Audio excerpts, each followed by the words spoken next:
Hey folks, welcome back to Finance Fridays. I'm your host, Lucas Ballahood with Coldwell Banker RMR Real Estate and the Ballahood Group.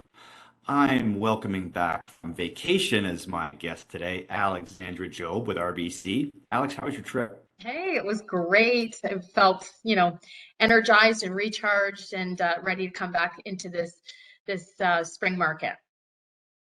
Now, did you or were you lucky enough to skip out on that minus 20, minus Yes, 30 weather? Or were you at the tail end of that when you left?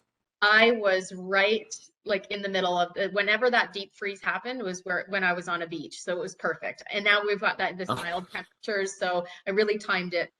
I just timed it right. You brought the sunshine back with you. Thank you, not only to join me today, but for that, because it was freaking cold. It sucked. I'll tell you that much. Well, it's great to have you with us today, and I'm glad you're back, not only because you brought the warmer weather, but because we've been talking lately. I had my colleague Tara Dixon on with me last episode, and we were talking about the rental market and how it's been heating up so much for the last couple of months. And that speaking of people applying to rent a unit, right, not just buying rental properties, and that's seeing multiple offers, and it's very competitive again. So today with you here, I want to take a spin on acquiring rental properties because, we did see at the end of January, since before we last spoke that the Bank of Canada raised rates another half or quarter basis point, and it's, looking like the optimistic view is that that's going to hold and we should see rates start to come down. So we may have hit our peak in terms of borrowing costs, which is a positive. Hmm. So how does that look like if we're trying to buy a rental property this year, an income property, something that has more than one residential unit or self-contained unit in it? Hmm. Want to talk a little bit about how financing these kind of purchases can look like or maybe differ depending on the circumstances. And obviously having your insight into that is why we want to or is why I want to ask this question. So just to kick this off here. I just want to go through a couple of legal terms that are thrown around a lot in our industry and try and help people understand those a little bit more. Because there is a difference between what a legal unit is and an illegal unit one. Hmm. Just to touch on that quickly here, Alex, because I think I don't know how in depth those rules are with RBC in terms of the definition between the two, but like an illegal unit would be something that just doesn't follow or conform with the current zoning bylaw or building code.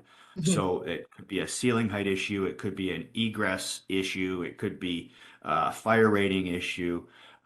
It could be a zoning issue, where, like, let's say the property isn't the permitted uses on the property aren't to include more than one residential unit, Right. or let's say someone's operating their home business out of the property, Hmm. and the zoning doesn't allow for a particular use that they're also wanting to use it for, in addition to, let's say, their primary residence kind of thing. Hmm. So, that's kind of where that legal illegal factor comes in. Now, I should throw this disclaimer out there for those watching today that you should always seek legal advice on these kinds of issues, and certainly we want to speak to the municipality about the particular property that we're looking at, not just trusting what is on a listing, because we want to make sure from our own end that that information or that the information about the property is accurate and not being misrepresented by the Right. the seller. Now, not to say that we're crooks and we don't do things honestly. That's not the deal, but we want to make sure that we're covering our backsides and that. So making sure we're getting the appropriate advice for these kinds of issues. But then the illegal side of it, to have a legal unit, technically you have to have a certificate from a municipality that grants you occupancy of the property. So that's sort of the difference of legal versus an illegal one. But have you ever heard of the term legal non-conforming, for I have. example? Yeah, I have. And I So want to know a little bit more about that. So basically, like that's where the current use of the property, is it can be continued as in it's legal at that point at the point in time that they began using the property for that particular use, but it no longer conforms with the current planning bylaw Okay. in the area. So something may have changed over the course of time, or maybe was a change in the building code or something, Sure. and the let's say the property that's being purchased had a rental unit back in the 80s or in the 90s, and at some point in time between then and now, the bylaws changed and it no longer complied with what the current regulations were. Let's say it's ceiling height. You could run into something like that here in Oshawa because you've got a lot of these wartime homes that Yeah. didn't have much for basements. They might have had a separate entrance, but you've got a ceiling height issue down there. So if someone's trying to put in a secondary unit, or if it was already existing, excuse me, then that might be a legal unit at the time that it was built, but it's not conforming with today's standards. Right. So I So, think people need and we do see that out there. So I think people need to know that even though it's not, or it shows that it's non-conforming, it doesn't mean that you can't rent that property, and it doesn't mean that you can't use that qualifying that income from that second unit to help you qualify for the purchase.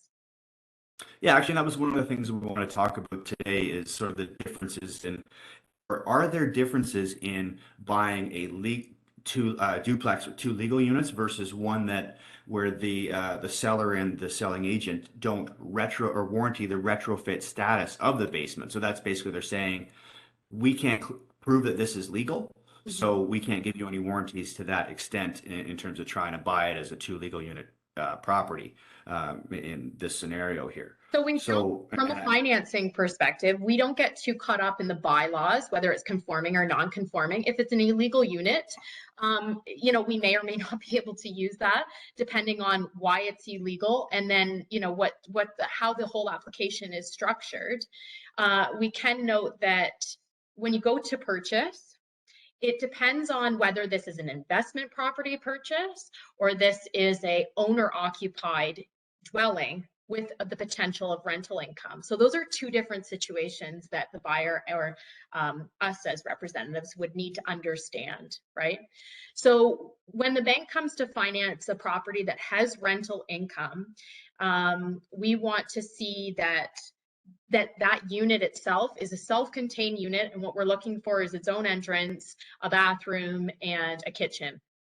An appraisal is always done and reported to the bank. Some clients come and they say, well, I have an appraisal on the property, I can provide it to you. We have to order our own appraisal to make sure there's no risk there. And then we would look at the details of those additional units. So if it is an investment property, I just want to touch on down payment for a second. If it's an investment property and you are not occupying that home at all, then you're going to have that minimum down payment of 20%. Okay. And it could be more depending on the client's situation.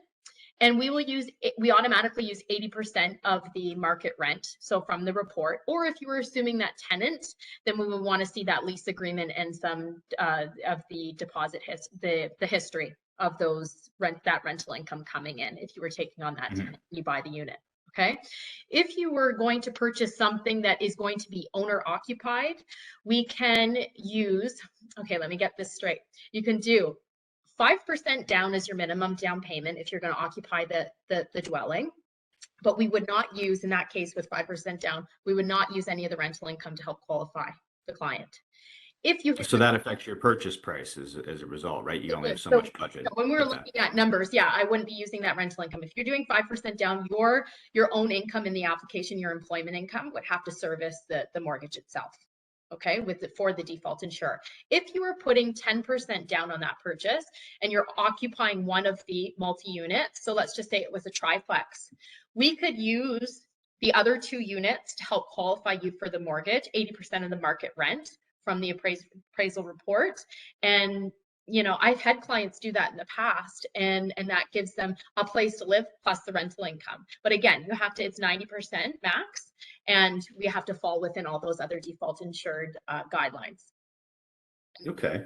So now, and from my understanding, RBC can finance residential properties or multi-res properties, excuse me, of up to 6 units before having to tap into or go the route of commercial financing, which is typically a little harder to get, right? And at higher rates and things like that. Yeah, and more cash, more down payment when you get into that range. So yeah, up to 6 units for residential financing with RBC, which is great.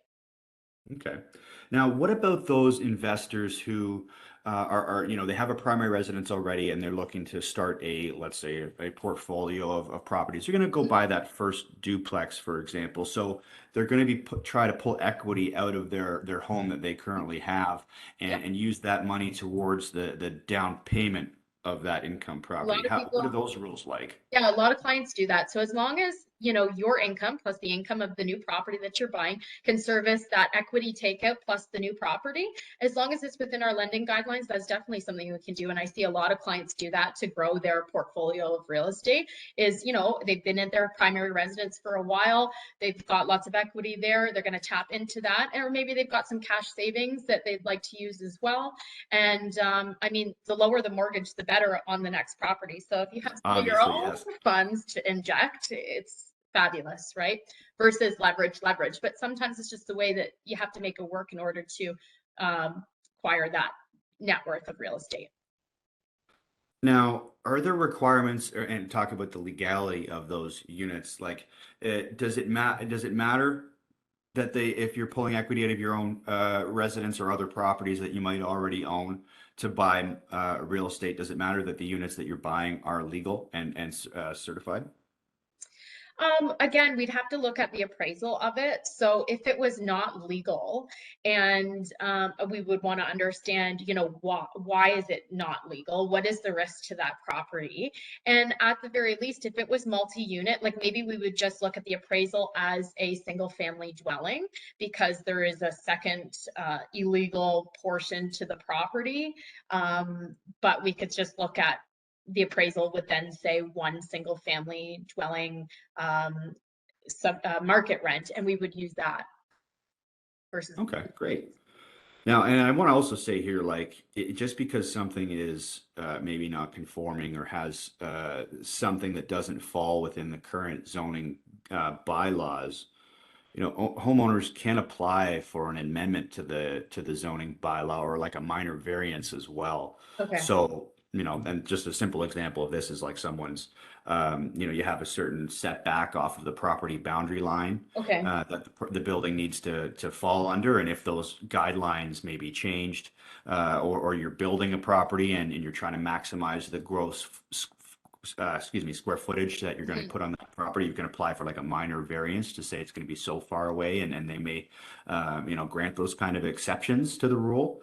But it is can be a lengthy process to go through that. But fortunately, this new Bill 23 that has taken effect this year is one of the intentions of that bill is to accelerate and the application and approval process and processing of these kind of applications, building permits and things like that, just to try and help add overall availability of dwelling units, just to put it simply. That's So if someone wants to put in a secondary or has a secondary unit, but they need a minor variance for something, or an exception to the rule, that they can apply and in a more timely fashion mhm, receive a response and whatnot to those kind of things. So that's aimed to help improve that the speed of those processes, which historically do take quite a while.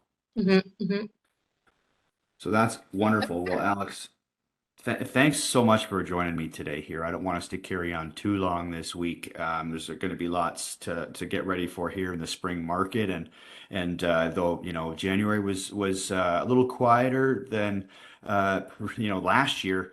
It's a good thing for homeowner or for buyers, and affordability is not been hit too hard, even though we're in a higher rate environment than we were last year. We're doing okay, and Durham region is prices are still holding up strong. We're up to what was it, 886 this past month, so that's good. Good. All right, well, folks, thanks so much for joining us today. We'll be back with you again soon, hopefully with some more sunshine, as Alex brings with her every 2 weeks. And everyone have a great couple of weeks here as we wrap up February here in the meantime. So with that, bye for now. Bye bye.